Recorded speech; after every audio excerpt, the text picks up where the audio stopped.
ఆంధ్రప్రదేశ్ రాష్ట్రంలో ఉన్న మత్స్యకార తీర ప్రాంతాల్లో అక్రమంగా ప్రవేశించిన కడలూరు కైటల్ బోట్లు వేటకు వస్తున్న ఇతర రాష్ట్రాల వారి నుంచి వస్తున్న సమస్యలు పరిష్కరించాలని బోగోలు మండలం షిప్పింగ్ హార్బర్ సమావేశం మత్స్యకారులు ప్రభుత్వాన్ని డిమాండ్ చేశారు. ఈ సందర్భంగా మత్స్యకారుల నాయకులు అభిరామ్ మాట్లాడుతూ, భారతదేశంలో సముద్ర తీర ఉన్న రెండో రాష్ట్రంగా ఆంధ్రప్రదేశ్ ఉండడంతో బడుగు బలహీన వర్గాల మత్స్యకారులు సముద్ర వేటకు వెళ్లి ఉపాధి పొందుతున్నారు. తమిళనాడు చెందిన కడలూరు కైటల్ బోట్లు వచ్చి అక్రమంగా వేట చేస్తూ ఆంధ్రప్రదేశ్ మత్స్యకారుల జీవనోపాధి దెబ్బతీస్తున్నారు. దీనిపై పలుమార్లు మత్స్యకారులు ఉన్నతాధికారులు దృష్టికి తీసుకువెళ్లిన ఫలితం లేకపోవడంతో ఆంధ్రప్రదేశ్ మత్స్యకారులు ఆవేదనకు గురవుతున్నారు. రెండు రాష్ట్రాలకు సంబంధించిన సమస్యల పరిష్కారానికి అధికారులు కృషి చేయాలని కోరుతున్నాం. మత్స్యకారులు ఉపాధి దెబ్బతీస్తున్న తమిళనాడుకు సంబంధించిన బోర్డులను ఆంధ్రప్రదేశ్ రాష్ట్రంలో రాకుండా అధికారులు చూడాలని, ఒకవేళ వస్తే కేసులు పెట్టి కఠినంగా శిక్షలు జరిమానాలు విధించాలని కోరుకుంటున్నాం. మత్స్యకారులు డిమాండ్ చేశారు. మత్స్యకారులు గ్రామాల నుండి భారీ స్థాయిలో ప్రజలు అధిక సంఖ్యలో పాల్గొన్నారు. బోట్లు దరికి రాకుండా మేము తరిమి కొట్టాలని ఒక నిర్ణయానికి వచ్చాము. అదే తిరుపతి జిల్లా మత్స్యకారులు అయితే ఏమి, నెల్లూరు జిల్లా మత్స్యకారులు అయితే ఏమి, ప్రకాశం జిల్లా అలాగే బాపట్ల జిల్లా 4 జిల్లాలు మత్స్యకారులు కలిసి ఒక నిర్ణయానికి వచ్చాము. సమయానికి కృష్ణాపురంలో ఒక కడలూరు బోటు కాళికర్ బోటు పట్టడం జరిగింది. అది పట్టి ఒక 15 రోజులు అవుతుంది. అది పట్టిన కాడి నుంచి 2 జిల్లాలు మధ్యలో లాగకుండా కంట్రోల్ చేశాము. ఇంతవరకు రామాయపట్నం పోర్టుగా నుంచి అవతల లాగుతున్నారు, కృష్ణాపురం పోర్టుగా నుంచి అవతల లాగుతున్నారు. ఈ తిరుపతి జిల్లా బాపట్ల జిల్లాలో కూడా కంట్రోల్ చేస్తామని మా 4 జిల్లా మత్స్యకారులు కమిటీ చేసి ఇది కంట్రోల్ చేస్తామని కూడా గట్టిగా తెలియజేస్తున్నాం. గత 10-15 సంవత్సరం నుండి కారైకాలు, నాగూర్ నాగపట్నం, పాండిచ్చేరి, కడలూరు తమిళనాడుకి చెందిన 4 జిల్లాల నుండి వాళ్ళు వచ్చి పెద్ద బోట్లు, హై స్పీడ్ బోటు 650 పవర్ ఉంది వాళ్ళ బోట్లో.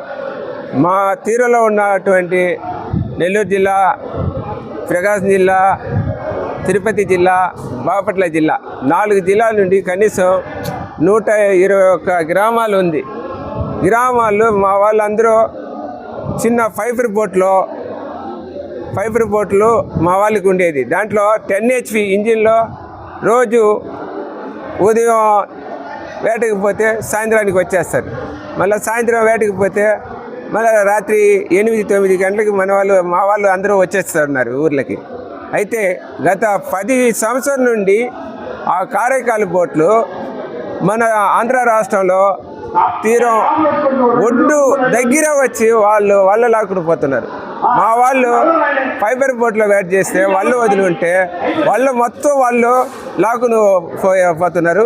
వాళ్ళని చాలా ఊర్లకి, ఈ 121 ఊర్లో కనీసం ఫైబర్ బోట్లో వేట చేసే వాళ్ళని నాశనం చేసి మా బతుకుని పోగొట్టుకుంటున్నారు.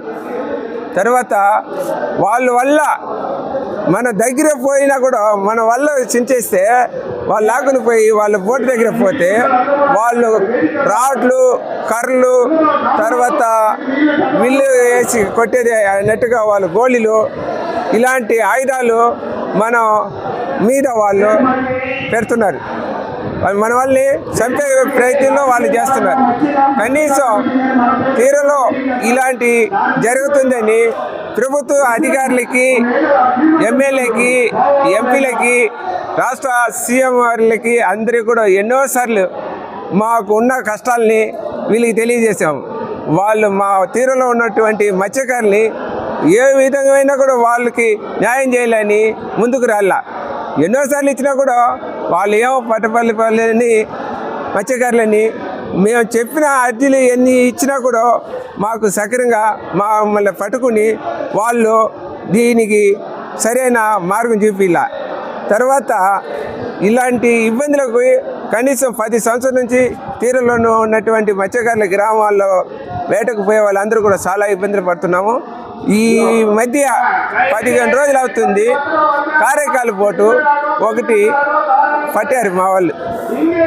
మన నెల్లూరు జిల్లాలో ఇందుకూరుపేట మండలంలో ఉన్న కృష్ణాపురం గ్రామం వాళ్ళు ఆ కారైకాలు బోటు ఒకటి పట్టి, తర్వాత తీరంలో ఉన్నటువంటి 4 జిల్లా వాళ్ళకి బోటు పట్టి ఉన్నామని కూడా చెప్తే ఆ బోటు వరకు ఇక్కడ జువల్దుని హార్బర్లో పెట్టమని చెప్పి ఆ బోట్ని తీసుకుని వచ్చి ఇక్కడ పెట్టున్నారు. ఇంకనైనా ప్రభుత్వ అధికారులు కానీ రాష్ట్రాల్లో ఉన్నటువంటి ఎమ్మెల్యేలు, మంత్రులు, సీఎం వారిలో దీని గురించి పట్టించుకొని తమిళనాడు వాళ్ళని పిలిపించి అధికారులు కానీ, సీఎం కానీ, మంత్రులు కానీ, మత్స్యశాఖ వారిని కానీ పిలిపించి మన వైపు నుంచి మాట్లాడి, అయితే బోట్లు వేట చేసేవాళ్ళు ఇన్ని కిలోమీటర్ పక్కన వేరే రాష్ట్రంలో నుండి వచ్చి బోట్లో వేట చేసేవాళ్ళు ఇన్ని కిలోమీటర్ దూరంలో వాళ్ళు వేట చేయాల. వాళ్ళు అవన్నీ పట్టించుకోకుండా మన దరి అమ్మిడేనే, ఒడ్డు అమ్మిడేనే వచ్చి లాక్కొని పోతున్నారు. దయచేసి మన ఆంధ్ర రాష్ట్ర మంత్రివర్యులు, సీఎంలు, ఎమ్మెల్యే గారు, ముఖ్యంగా నారా చంద్రబాబు నాయుడు గారు ఈ మత్స్యకారులు పడే ఇబ్బందుల్ని పట్టించుకొని వాళ్ళని పిలిపించి వీళ్ళు ఒక చట్టాన్ని తీసుకుని రావాలా. ఇన్ని కిలోమీటరు పరిధిలో వేరే రాష్ట్రం నుండి వచ్చే పెద్ద బోట్లు వాళ్ళు ఇన్ని కిలోమీటర్ దూరంలో వేట చేయాలని దీనికి పరిష్కారం చేసి ఒక మార్గం చూపిస్తేనే తీరంలో ఉన్నటువంటి మత్స్యకారుల గ్రామాల్లో అందరూ బతికేదానికి అవకాశం ఉంటుంది. దయచేసి నారా చంద్రబాబు నాయుడు గారు, ముఖ్యమంత్రి గారు, ఈ తీరంలో ఉన్నటువంటి 4 జిల్లాలో ఉన్న 121 గ్రామ ప్రజలు బతకాలంటే, మత్స్యకారులు బతకాలంటే ఆయన ఇది దృష్టిలో తీసుకుని ముఖ్యంగా చొరవ తీసుకోవాలని కోరుకుంటున్నామే.